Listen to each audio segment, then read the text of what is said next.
Imagine it's around 3000 BCE. No Wi-Fi, no paper, no cloud. Yet on the hot plains between the Tigris and Euphrates, people are about to build something that will outlast kings and floods.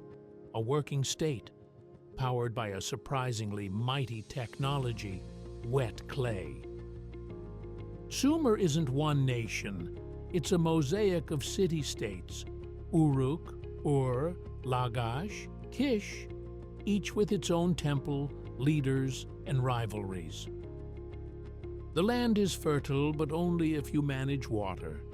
Canals must be dug, maintained, and shared. Grain must be stored, workers must be fed. And once thousands of people depend on the same irrigation network, just trust me stops being a policy and starts being a joke. So Sumer invents a cure for chaos: records. At first, counting is done with tokens and tallies.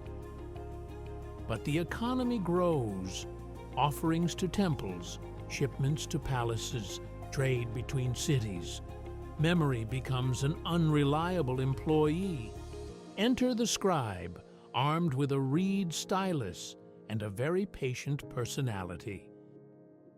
Press the stylus into soft clay and you get wedge-shaped marks, cuneiform. Early writing isn't epic poetry, it's administration. Humanity's first blockbuster genre is the receipt. Barley, this much, given to that person on this day. Scribes don't appear by magic. They're trained in schools, copying sign lists, vocabulary drills, even math tables.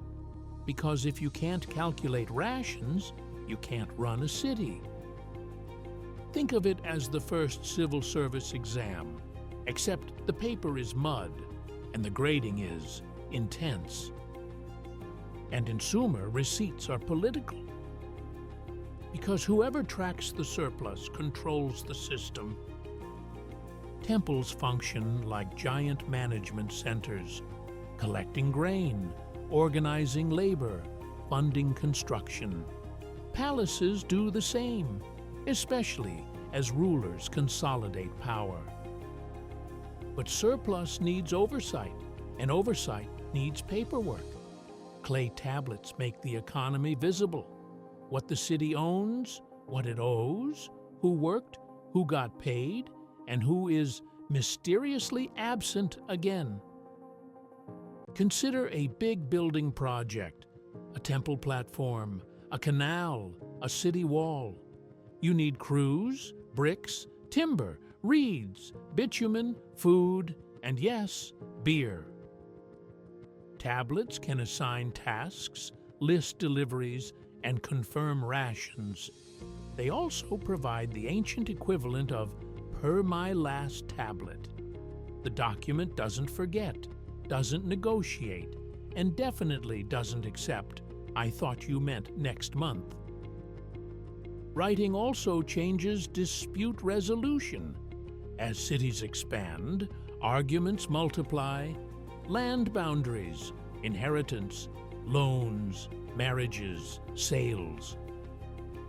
A tablet can fix an agreement, name witnesses, and sit in an archive waiting for the moment someone tries to rewrite history.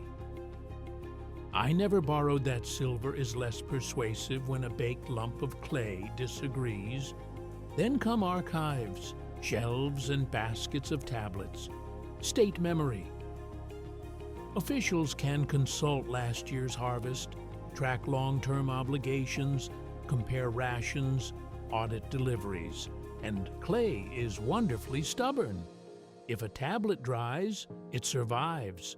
If it burns, it often survives better.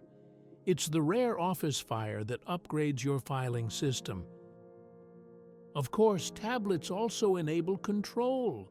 Ration lists regulate workers, debt records bind families, taxes become countable. When the state can measure what you produce, it can measure what you owe. Civilization arrives with canals, temples, and forms.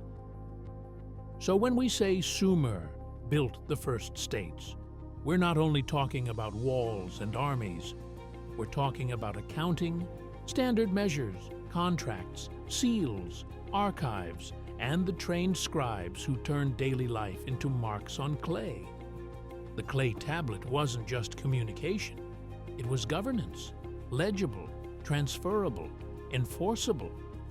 Around 3000 BCE in Sumer, the state is invented one tablet at a time, quietly, methodically, and with a stylus pressing order into mud. And if that sounds familiar, yes, the paperwork never ended.